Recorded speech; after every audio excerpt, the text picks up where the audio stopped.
What's up guys, welcome to Daily Dose of Reddit. This is your host, Zach, and today's subreddit is r/EntitledPeople. Alright, this story's called Nurse Was Annoyed by My Mom's Anxiety. This happened in 2019, when my mom experienced a lot of problems with her COPD and anxiety. Fun fact, anxiety can cause your heart rate, which in then turn, cause your heart rate to rise, I guess, which in then turn can set off a COPD exacerbation. They work together to create a horrible situation. We have since switched which hospital my mother uses because she didn't seem to be getting any better at the previous one, and they pulled a lot of crap. But the main person I remember who is just a royal pain to deal with is a woman we'll call Susie. No offense to anyone called Susie, I just feel like Karen is overused. My first introduction to Susie was when she was going over my mother's medical charts when the exacerbations first started. We'd only been living in our new state for 2 years, and this was our first hospital trip. I think Susie might have been the head nurse. She was looking over my mom's medication and read off buspirone, her anxiety medication. She responds with, "Oh, you're one of those." My mother and I ignored the comment and just kept talking to the woman, explaining my mother's medication, if she didn't take certain pills anymore, etc. Now, because of my mom's anxiety, when she's feeling anxious, she asks a million questions. I'm not sure if it's anxiety related or just her. So when the nurses would come in to give her treatments, my mom would start asking what the medication was, what it was for, if it had side effects, etc. They were trying to find a nebulizer treatment that worked well for her since the albuterol in her older medication was actually causing her heart rate to speed up to dangerous levels. One day she actually got to 160. So during this time, there was always some sort of treatment being swapped out to find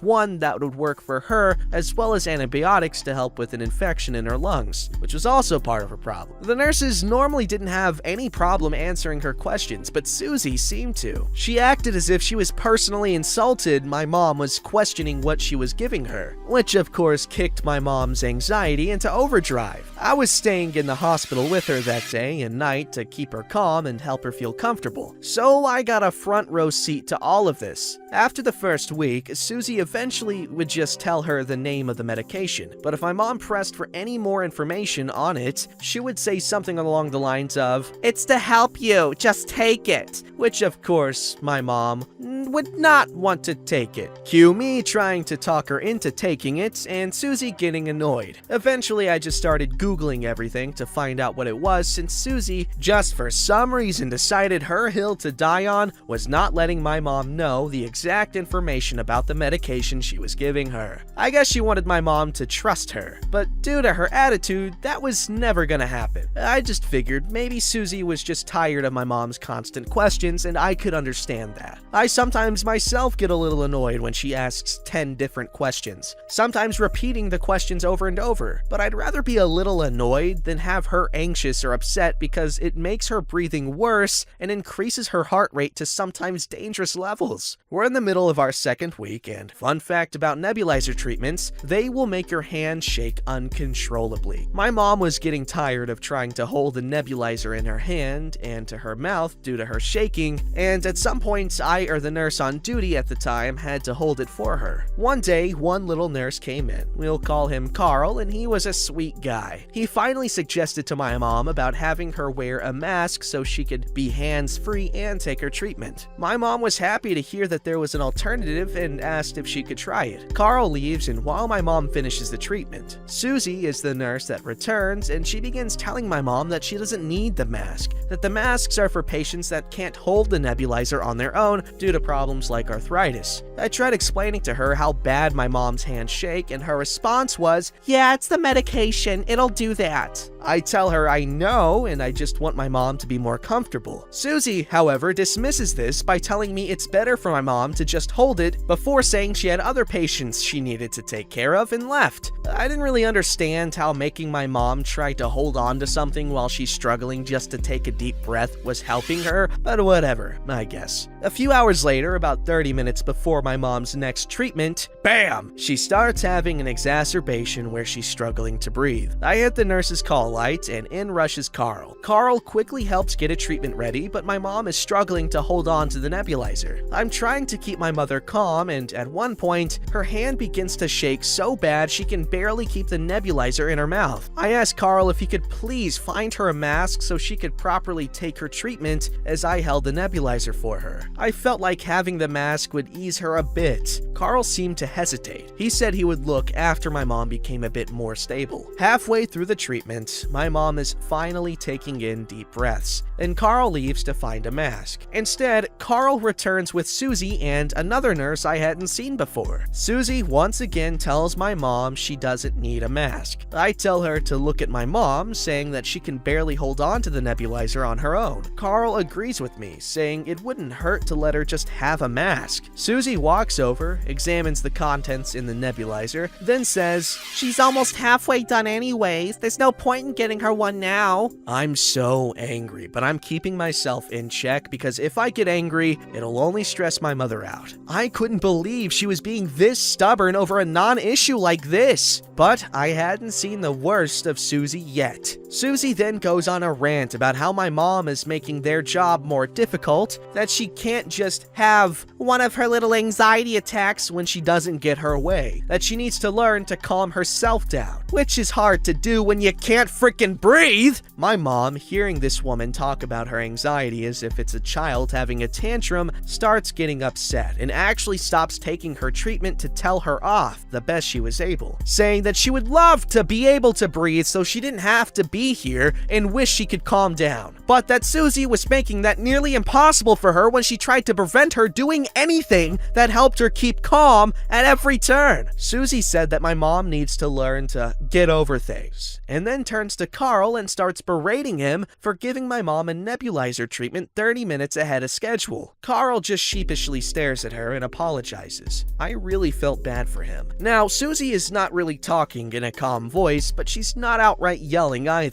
She kind of had a volume between the two and was doing nothing to hide the annoyance in her tone. My mom's heart rate reached to around 140 beats per minute, and Susie finally relented and allowed Carl to get her the mask attachment. My mom was able to go hands-free, leaning over and hugging onto her bed pillow as she calmed herself, her taking in a deep breath after so long and after such a stressful situation in my top 10 most relieving moments. The next morning, Susie didn't come in to let my mom know there was a shift change, which was odd as they normally do this so you can know who your nurse is. Instead, the nurse on the next shift comes in and goes to give my mom her buspirone. My mom stops when she sees the cup and asks why there's so many. I stand up and look into the cup. My mom normally took half of a buspirone, sometimes a whole one on her bad days. However, in the cup, there was 3 whole buspirones. The nurse looked on the computer and informed my mom her dosage had been upped, and then frowned, stating that she didn't know if it was a good idea if she should take that much, and if my mom didn't want to, she could see about lowering the dosage. I asked her who upped the dosage, and she told me it must have been whichever nurse was in charge of my mother's care before her shift started, meaning it was Susie. My mom joked about how she wanted to keep her calm by having her lay in bed daydreaming and drooling on herself, aka lay her out. But on the inside, I was quite angry. I know handling someone with anxiety can be a handful at times. I have anxiety myself, though I'm able to keep mine under control, unlike my mother. And I've had to keep my mother calm at her worst of times, and with the COPD combined with this, it isn't always an easy task. But this woman was being stubborn at every turn, refusing to do little things to help keep my mother's anxiety down. But now she was upping her medication because of it? No, not happening. When my mom was finally well enough to be released, Carl came to check on her and said goodbye. I told Carl I thought he was really sweet, but that I wouldn't be bringing my mother back. He frowned and asked if it was because of Susie. I told him yes. Carl shrugged it off and said, "Yeah, she can be pretty nasty to patients that have anxiety. I personally think that she thinks it's fake or something." Carl's words cemented my choice not to bring my mom back to that hospital. While I don't think Susie thought anxiety was fake, at least faced with her being a nurse, I would hope not, but she did act like dealing with people who had it annoyed her. I also doubt that if she didn't believe anxiety was a thing, then she wouldn't have upped my mom's medication dosage. Sadly, the next time my mom would have difficulties, the ambulance driver was afraid to drive to the other hospital I had chosen, as my mom was in bad shape and didn't want to risk the extra 20-minute drive, so we returned to that hospital again. We did have some trouble with some of the staff, as well as a very unpleasant experience, but I didn't see Susie at all during that visit. About 3 days in, I saw Carl and asked him about it. He said that Susie had quit to work at another hospital, and he didn't really know very many details about it. We did end up switching hospitals, and they helped my mom with her lung issues and went above and beyond. They set her up with a physical therapist. The amount of time spent laying in bed caused my mother's muscles to atrophy, and she couldn't walk. And they treated her gently, always keeping in mind that my mom's anxiety directly affected her COPD. They did whatever they had to in order to keep her calm, and since then, my mom hasn't needed to return to the hospital. The nurses work hard and deal with a lot. I know this. I also know how difficult it must be dealing with unruly patients. And I won't say my mom wasn't annoying them by asking 20 questions about her medication. However, it was her right to know what she was being given, and Susie's reaction to these questions, or the insisting my mother didn't need a mask attachment, just felt like willful stubbornness. Now, if my mom had been cussing or throwing an actual tantrum, I would have maybe understood a little bit of Susie having such an attitude. But the only time my mother ever snapped at her was when she was outright refusing her the mask during her exacerbation. Regardless, the only thing I miss from the other hospital is Carl, and I hope he's doing alright. Yeah, cool guy Carl, we need more of him.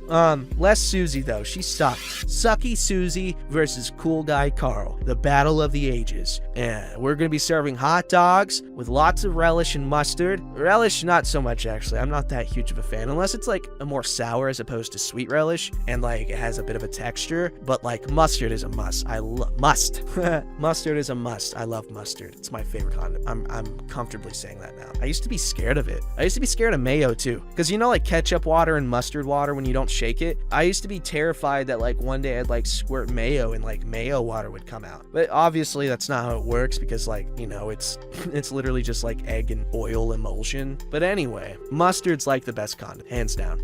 Alright, this story's called Entitled Resident at T5 Medical School Wants to Send Me Home Right After a Neurosurgery. Then, right after, I end up back in ER. So I went to a local hospital. It's the main hospital for a T5 school, so it's pretty good. All my doctors are incredible. Now, I go in for a normal brain surgery. Normal, yeah, of course. I have an implant in my skull attached to my brain to control seizures. This surgery wasn't to do much besides replace the device in my skull, not change the connectors to my brain. They did a fine job. Then wake up, and after the anesthesia wears off, I'm told, "You can go home now." I was thinking, what? Who are you? She responds, "I'm the doctor," under obviously means resident, "doctor who did my neurosurgery. We think you can go home now." But I've only been off anesthesia for 40 minutes. "Yeah, but you're a healthy young man," male 22. "Just take the painkillers and follow the plan we set up. You'll be fine." My mom gets pissed and argues. The resident lies to my neurosurgeon and says my mom was demanding to speak to him. He still had like 10 more surgeries. He gets mad and my mom is shocked. This resident cut the cord from the start. They say I agreed to leave, but that was because of the pressure from the resident. My mom argues that I was rushed while recovering from anesthesia and surgery. I get an outpatient bed because of my mom and sent home the next morning. Then I get screwed up and end up in the ER 20 hours later. My mom is pissed. "He had neurosurgery. You should have watched him for a full day and this could have been prevented." "Well, ma'am, we did some tests yesterday." First day in the ER. "Now we see it's a neurological issue, not a neurosurgery, so we're sending him home. Also, we need these post-surgery beds for critical cases." Guess who? The same resident. My mom is furious. Like, seriously, that statement coming from this doctor ignited her. She yelled, "If you determined it's neurological during his first day in the ER,